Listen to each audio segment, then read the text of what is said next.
हरे नमः. श्री वादिराजाचार्य कृष्णाचार्य वरखेडकर यांच्या प्रवचनांच्या मालिकेतील श्रीमदानंद तीर्थ भगवत पादाचार्य प्रणीतम श्रीमद भगवद्गीता भाष्यम द्वितीयोध्याय श्लोक 51. नारायण तत्वा सर्वलोकविभूषितः परिपूर्णं गुरुमस्तान् गीतार्थं वक्तानं देशतः सर्वज्ञानलोककृपालवेन्द्राय भगवान तो अवतार है जगत विज्ञान प्राप्ति परिहार साधना संसार एक विद्यमानानां वेदानेकारिणां सूत्ररूत्रादीनां धर्मज्ञानद्वारा मोक्षो भवेति कृपालुः वेदार्थोपनेतां तदनुक्त केवल ईश्वर सर्व प्राणिनां अवगाह्य अनवगाह्य रूपां केवल भगवत स्वरूपरां परोक्षार्थं महाभारत धृतराष्ट्रवाच द्रौपदीत्वे कृत्यत्वे संवेदायुक्तः मामकाः पाण्डवाश्चैव किमभूवन् भगवानुवाच तत्त्वानन्यसर्वत्वं प्रज्ञावादांस्तभासते गतासून् अगतासूंश्च नानिकृत्यन्ति पण्डिताः बुद्धियुक्तो जहातीह उभे सुकृतदुष्कृते तस्मात् योगायस्य योगः कर्मसु कौशलम् कर्मजं बुद्धियुक्ता हि फलं त्यक्त्वा मनीषिणः जन्मबन्धविमुक्ताः पदं गच्छन्ति जनामयम् यदा ते मोहकलिलं बुद्धिर्व्यतितरिष्यति तदा गन्ताश्च श्रोतव्यश्च श्रुतश्च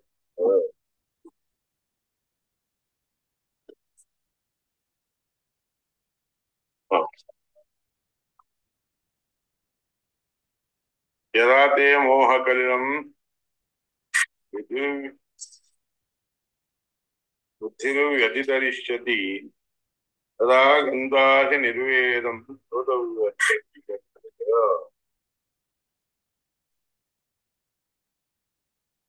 त्याचा विषय काय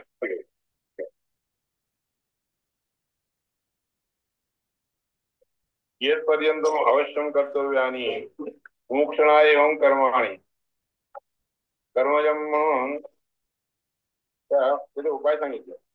कर्मजं फलं त्यक्त्वा अकामनया ईश्वराय समर्प्य कर्म केल्यानंतर जे फळ मिळतं ते कोणतीही कामना न ठेवून घेता ईश्वराला समर्पण केल्यावर म्हणजे परमात्म्याला समर्पण करावं. काही केलं प्रातः प्रवृत्ती सायांतं सायादिप्रातविंततः यत्करोमि जगन्नाथ तदस्तु पूजनं म्हणून म्हणाला. बुद्धियुक्तः सम्यक ज्ञानिनो भूत्वा पदं गच्छन्ति. चांगला ज्ञानवान होऊन जे समर्पण परमात्म्याला समर्पण करतात की नाही ते लोक पदं गच्छन्ति परमात्म्याच्या पदाला जातात. योगयुक्त असणारा जे कर्म करत असतात जे आपण करतो कर्म उपाययुक्त उपायभूत असतात ते कर्म आपल्या ज्ञानाला कारणीभूत असतात. आपलं आपण जे योगयुक्त शास्त्रामध्ये सांगितलेल्या विधी विधानाप्रमाणे कर्म करतो त्याच्या कर्म ज्ञानाला साधनीभूत असतं. तुम्हाला ज्ञान मिळायला कारण बनतं आणि ते ज्ञान मोक्षासाठी काय म्हणून कितपर्यंत आवश्यक कर्म कर्तव्य आणि कितीपर्यंत केव्हापर्यंत आवश्यक कर्म करावे मोक्षाची इच्छा बाळगणाऱ्या लोकांनी ते सांगा. यदा ते बुद्धिर्व्यतितरिष्यति तदा गन्तासि निर्वेदं श्रोतव्यश्च श्रुतश्च यदा म्हणून सांग निर्वेदं नितरां लाभम. निर्वेद म्हणजे सर्वश्रेष्ठ असणाराचा लाभ. सर्वश्रेष्ठ असणारा लाभाला निर्वेद म्हणतात. निर्विण्ण स्थान म्हणजेच मोक्ष. सर्वश्रेष्ठ असणाराचा लाभ असतो त्याच्याने. तुम्हाला बाकीचे जे लाभ होतात त्या लाभापेक्षा सर्वात श्रेष्ठ असणारा लाभ म्हणजेच मोक्ष. प्रयोग तसा प्रयोग आहे. तस्मात् ब्राह्मण पांडित्यम निर्विद्य उपनिषदात सांगितलं. म्हणून जे कोणी ब्राह्मण असतात त्या लोकांनी पांडित्यम निर्विद्य, पांडित्य म्हणजे पंडायुक्त पंडित तया युक्त पांडित्यम, ज्याच्याकडे आहे त्याला पांडित्य म्हणतात. पंडा म्हणजे ज्ञान. कोणत्या ज्ञानाला पंडा म्हणतात? भगवत विषयाकडे ज्ञान असतं त्या ज्ञानाला पंडा म्हणतात. आणि ते ज्याच्याजवळ असतं त्या लोकांना पंडित म्हणतात. आणि ते असणारा म्हणून पांडित्य हे म्हणून पांडित्यम. तस्मात ब्राह्मण पांडित्यम नसुद्य, याकरता ब्राह्मणांनी पांडित्य चांगल्या प्रकारचं ज्ञान प्राप्त करून घेऊन, निर्विद्या म्हणजे काय? लाभ म्हणून स्वीकार करून घेऊन. नाही तर वैराग्य उपपद्य रे, त्या ठिकाणी वैराग्य दाखवायची गरज नाहीये. पांडित्य म्हणजे ज्ञान, विरक्त व्हायची गरज नाही म्हणून सांगायला. विरक्त झालेला असला तर जे पांडित्य ज्ञान प्राप्त होतं. पांडित्य आधीची पण पांडित्य आणि येऊन म्हणल्यासारखं होऊन जातं. म्हणजे ज्ञानीनाम भगवन् महिमा, ज्ञानी लोकांना भगवंताची महिमा ऐकण्यामध्ये वैराग्य उत्पन्न होत असतं का? भगवंताची महिमा तुम्ही ऐकत आहात, ऐकत असताना तुम्हाला विरक्तता प्राप्त होती का? पुढे आता ऐकणं असं वाटतं का? ज्ञानी लोकांना भगवंताची महिमा ऐकत बसले असताना पुढे पुढे असं वाटत नाही. भागवतामध्ये दिलेलं वचन दिलं, उदाहरण दिलेले. भागवतामध्ये काय सांगितलंय तर शुकाचार्य म्हणजे रुद्राचा अवतार. शुकाचार्य रुद्राचा अवतार आहे. रुद्राला मोक्ष मिळणार आहे ह्याची खात्री नव्हती का? खात्री होती. तरी देखील ते रुद्र शुकाचार्य होऊन इथं आले. म्हणून त्या रुद्रावतार होत असणाऱ्या शुकाचार्याला ज्ञान म्हणजे मोक्ष म्हणून मिळतो म्हणून माहीत असलं पुन्हा त्या मोक्षाच्या कारण म्हणजे मोक्ष मिळण्यासाठी कारणीभूत असणारा भागवत एवढे दिवस वेदव्यासाच्या जवळ बसून ऐकायचं काय कारण आहे? आणि भागवत ऐकलं तर मोक्ष, ज्यांना मोक्षाची इच्छा असते त्या लोकांनी भागवत ऐकावं, शिकावं. वेदव्यासाच्या जवळ बसून इतके दिवस शिकले तर काय कारण? भागवत मोक्ष मिळतो याची खात्री होती आणि ते भागवत ऐकायचं म्हणजे कशासाठी? मोक्षासाठी ऐकायचं. त्याच्यासाठी त्यांनी काय सांगितलंय भागवतामध्ये? आत्माराम हि मुनयः निर्गाया तिरुक्रमे कुर्वन्ति हेतुकीं भक्तिं नित्यं भूत गुणो हरिः. परमात्म्यामध्ये रत असणारे ज्ञानी लोक त्यांना काही निर्ग्राह्य म्हणजे संपादन करून घ्यायची काही गरज नसते, मिळवून घ्यायची काही गरज नसते. तसाच त्यांना देखील गुरुक्रमा ते त्रिविक्रम म्हणजेच परमात्मा त्या ठिकाणी कुर्वन्ति हेतुकीं भक्तिं, कोणतंही कारण न ठेवून घेता भक्ती परमात्म्याच्या ठिकाणी करत राहतात. का बाबा? तर परमात्म्याचे गुणच तसे आहेत. पुरे म्हणून वाटत असत, आवडत वाटतं, आवडत वाटतं, आवडत वाटतं. त्या माणसाला जसं तुम्ही ऊस वगैरे खाल्ल्यावर काय होतं? तोता सोडून देत. त्या ऊसाच्या रसाने तयार केलेली खडी साखर काय लागला असताना काहीतरी चोचा राहतो का? पूर्ण खडी साखर खाऊन टाकतो. आज तुम्हाला प्रसाद म्हणून खडी साखर दिली, नंतर पुन्हा एकदा तुम्हाला दुसऱ्या दिवशी खडी साखर दिली तर नको नको नको, आम्ही काल खाल्ली म्हणता करू. श्रेष्ठ असणार असं एक जड पदार्थ असणाऱ्या खडी साखरेबद्दल तुम्हाला जेव्हा विरक्तता होत नाही, नको म्हणून वाटत नाही, तसं असताना चेतनात्मक असणाऱ्या परमात्म्याची महिमा तुम्ही ऐकत असताना, स्वरूपी असणाऱ्या परमात्म्याची महिमा ऐकत असताना त्याच्यामध्ये तुम्हाला पुरे म्हणून पुरेसं वाटणार नाही बरं का? असे परमात्म्याचे गुण आहेत, महिमा तशी आहे. याकरता त्यांना वैराग्य, भगवंताचे ज्ञान म्हणजे भगवंताचे कथा इत्यादी ऐकत असताना विरक्तता येत नसते, पुरे आता म्हणून वाटत नसते म्हणे. तेच सांगितलं. कुर्वन्ति हैषधीं भक्तुं इत्थं भूतगुणो अनुष्ठानाच्या शुकादीनां शुकाचार्य प्रभूती लोकांनी अनुष्ठान केलेलं आहे म्हणजे तेषां फलं नास्ति त्यांना काही फळ मिळत नाही असं नाही आहे त्यांना मिळतच असते फळ तस्यै तस्यैव महत् सुखत्वात् तेषां त्यांना खूप आनंद कशाने त्याचा चरित्र ऐकल्याने त्यांना प्राप्ती होते या निरवृत्तिस्तनुवृतां तव पादपद्मध्यानात् भवज्जनकथाश्रवणेन वाच्यात् सा ब्रह्मणे स्वमहिमन्यपि नाथमावोत् किंवन्तकाचिद्लुलितात् पततां विमानः जे सुख शरीरधारी लोकांना परमात्म्याच्या पादपद्म त्या ठिकाणी भजन वगैरे इत्यादी करण्याने श्रवण वगैरे कथा ऐकल्याने प्राप्त होत असही नाही तेव्हा तो आनंद परमात्म्याची महिमा ऐकत असताना इतका मग्न होऊन तो आनंद भोगत असतो हे नात तो तसला आनंद जरी अंतर्ग म्हणजे यमधर्मराजाने त्याच्या हातामध्ये खड्ग घेऊन आमच्या डोक्यावर मस्तक घालून खाली पाडलं तरी देखील विवारातून खाली पडलो तरी देखील ते जे दुःख होतं की आपल्याला ते दुःख त्या आनंदासमोर काही नाही इत्यादी वाक्य आहे हे सगळे भागवताची वाक्य आहे त्यामध्ये उपासना त्या लोकांना देखील उपासना वगैरे इत्यादी करून फळ मिळून घेतलं असते तेवढ्या प्रकारचं फळ मिळून घेतलं म्हणून तारतम्यामध्ये ते श्रेष्ठ असतात हे तारतम्य जर चिवलं नाही तर नात्यंतिकम विगणयंत्यपि ते प्रसादात या अनुग्रहाने कोणतीही गोष्ट मिळाली आनंददायक असणारी सुख गोष्ट मिळाली तरी देखील तुझ्या अनुग्रहाशिवाय श्रेष्ठ असणार असं वाटतच नाही ना आपण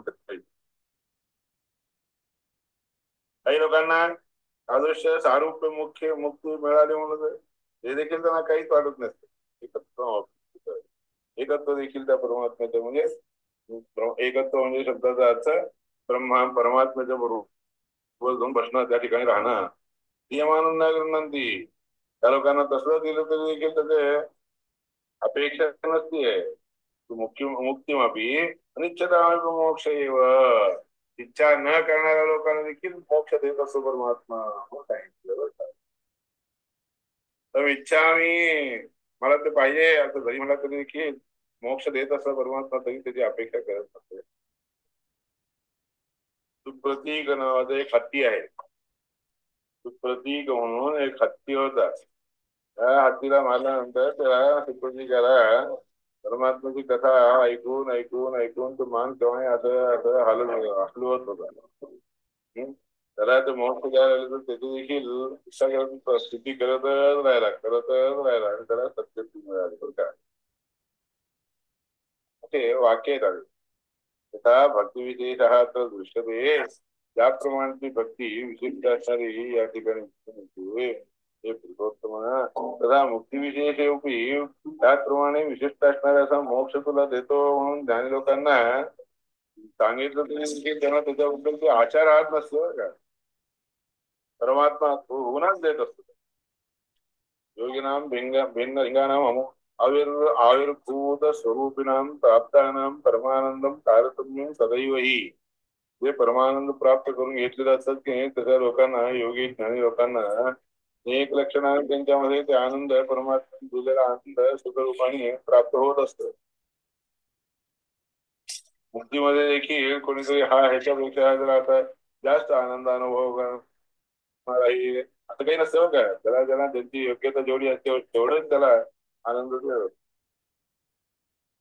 परमात्म्याच्या ठिकाणी भक्ती योग आणि ज्ञान हे दोन गोष्टी जे आहेत सर्वान अतिशय बाकीच्या सगळ्या गोष्टींच्या पेक्षा सर्वश्रेष्ठ मानले जातात साम्य वचन तो प्राचीन विषय आता काय हे तिचा आनंद भोगत राहतात दुसरा देखील तिचा आनंद भोगत असतो त्यांनी भोगायच्या आनंदामध्ये भोगायच्या आनंदामध्ये साम्य असतं म्हणजे काय त्यांच्या योग्यतेला अनुसरून साम्य असतं एवढं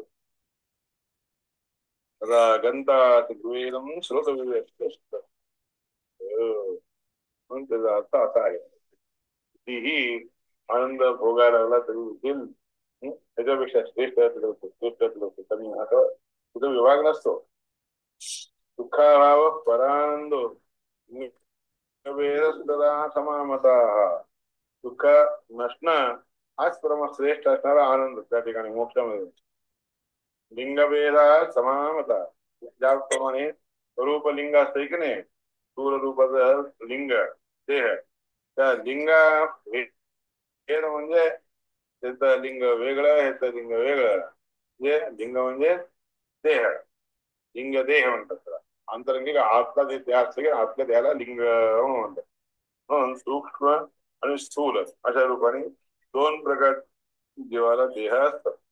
स्थूल देह म्हणजे समोर दिसून येणारा, आणि जो सूक्ष्म असतो तो दिसून येत नाही. ते दोन प्रकारचे लिंगमय असतात. तथा ब्रह्मानंद ज्ञानभेदात दिसते.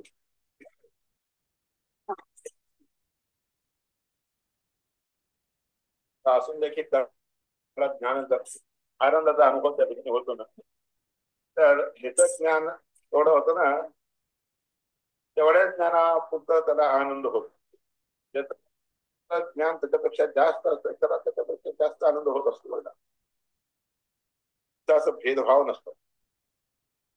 नारायण अष्टाक्षर कल्पामध्ये अदो न वैराग्यवंशितादू म्हणून ज्ञानामध्ये समजून घेणं वैराग्य पाहिजे, त्या आवश्यकता नसते. विरक्तता व्हायची गरज नसते. संकोच असण्यामध्ये, कमी असण्यामध्ये देखील काही प्रमाण नाही आहे बरं का. विद्यमान इतरत्र प्रयोग जे काही आहेत प्रयोगामध्ये येतात.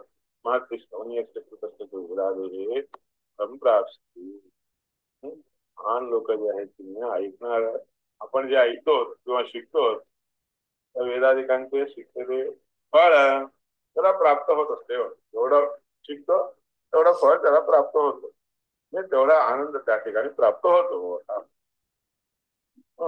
निर्वेद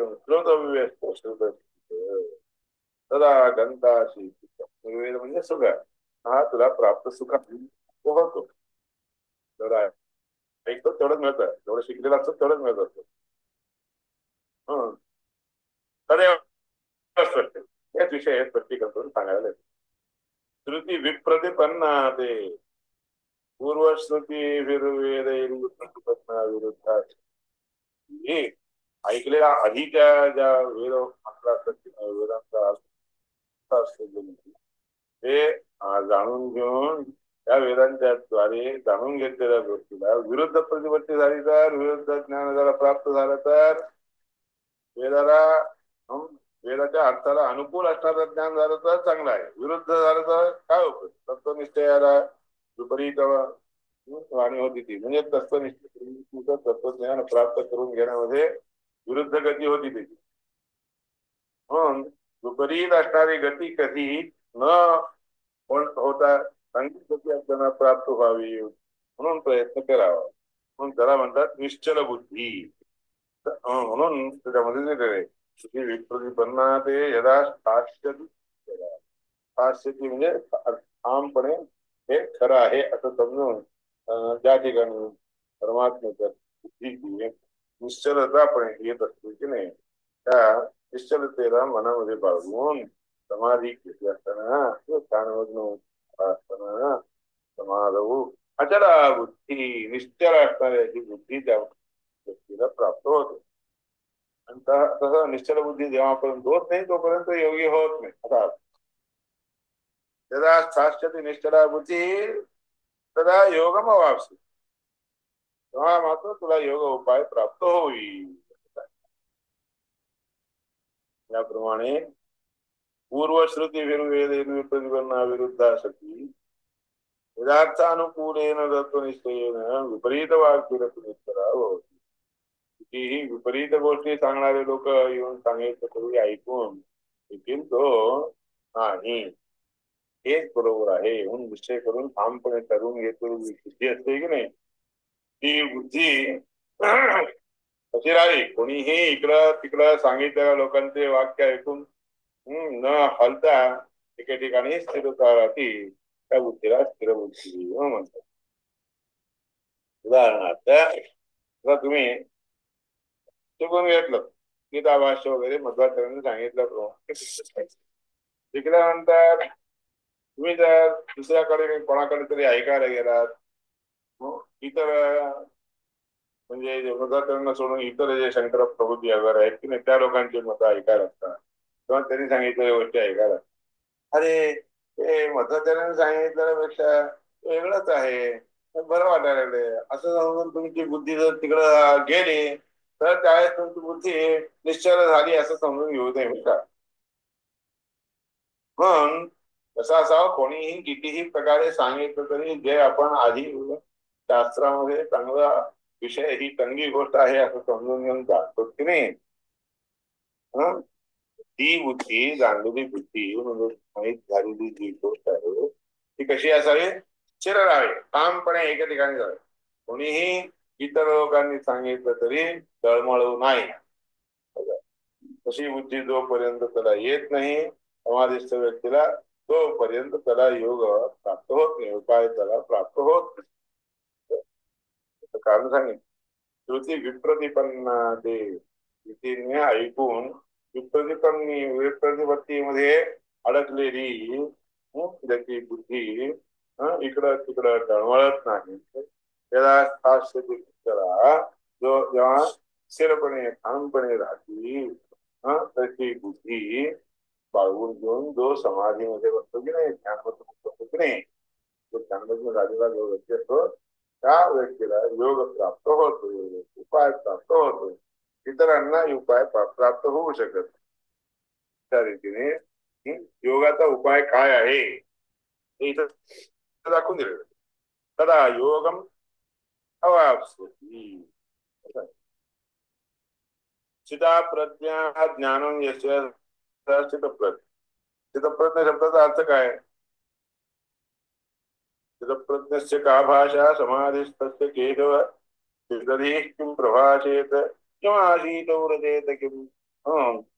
अर्जुनाने पुन्हा विचारलं, चितप्रज्ञाची काय भाषा असते, चितप्रज्ञ कसा असतो, समाधिस्थ कसा असतो, हे किंवा ते स्थितधी म्हणून कोणाला म्हणतात आणि त्यांनी काय करावं काय सोडावं ही गोष्ट मला सांगा म्हणून त्या अर्जुनाने विचारलं. चितप्रज्ञस्य का भाषा समाधिस्थस्य चितधीः किं प्रभाषेत किमासीत व्रजेत. विचारायला, स्थिता प्रज्ञा ज्ञानम यस्य सहा स्थितप्रज्ञा, ठामपणे स्थिर झालेली आहे बुद्धी त्याची, तो व्यक्ती स्थितप्रज्ञ म्हणलात ना. भाष्यते अनयाची भाषा लक्षण. भाषा शब्दाचा अर्थ काय, हा भाषा म्हणजे भाष्यते अनया, त्याच्या आपण बोलतो की नाही, स्पष्टीकरण उलगडा घेतो त्याला भाषा म्हणतात. भाष्यते अनयाची भाषा लक्षण असा अर्थ. उत्तम लक्षण मनोवती, लक्षणाचं स्वरूप दाखवतात. लक्षणानंतर म्हणून दुसरी गोष्ट सांगायला, उक्त लक्षण अनुवदती लक्षणानंतरम पृच्छामि ज्ञापयितुं समाधिष्ठ. म्हणून मी दुसरे लक्षण, दुसऱ्या गोष्टीचे, दुसऱ्या लोकांचे लक्षण काय असतात म्हणून विचारण्यासाठी प्रयत्न करत आहे.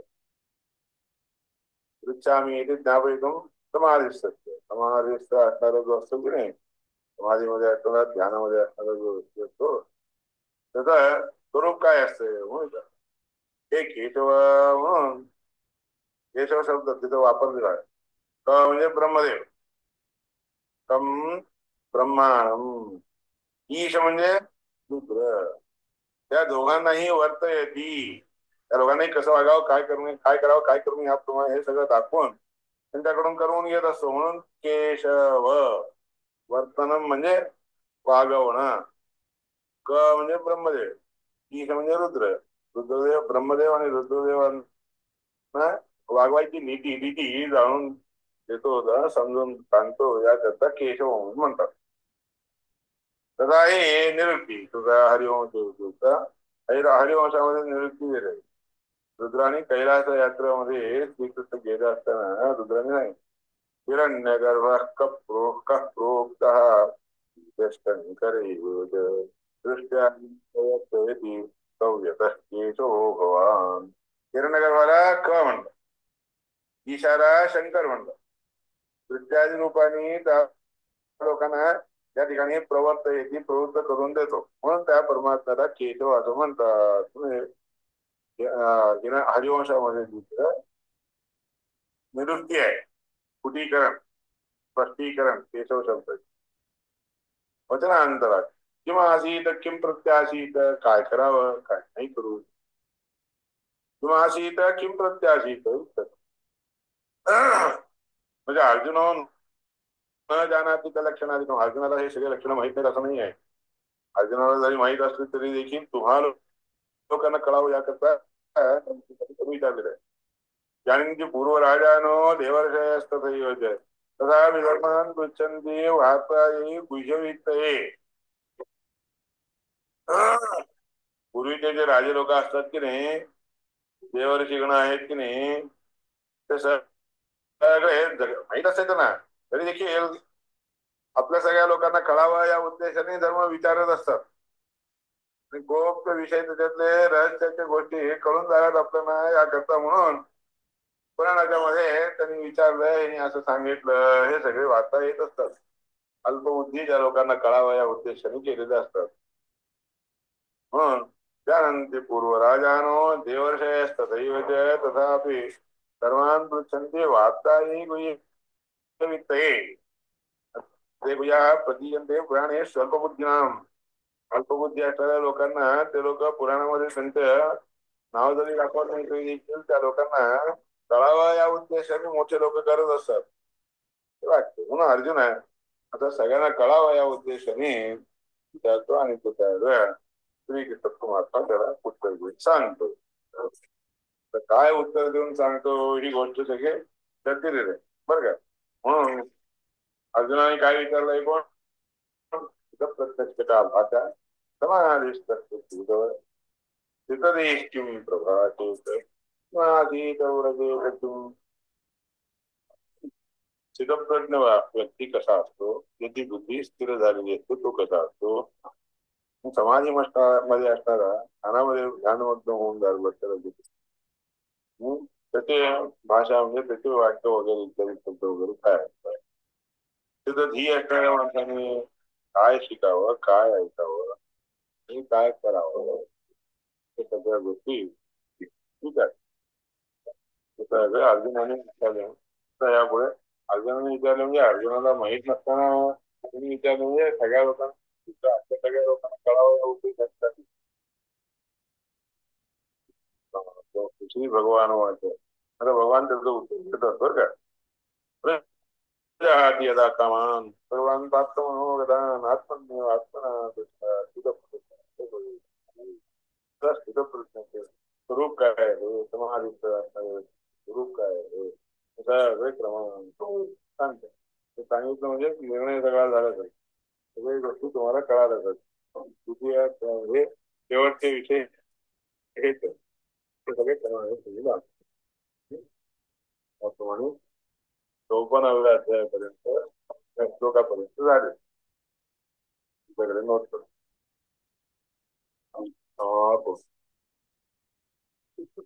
पण मस्त गुरुवे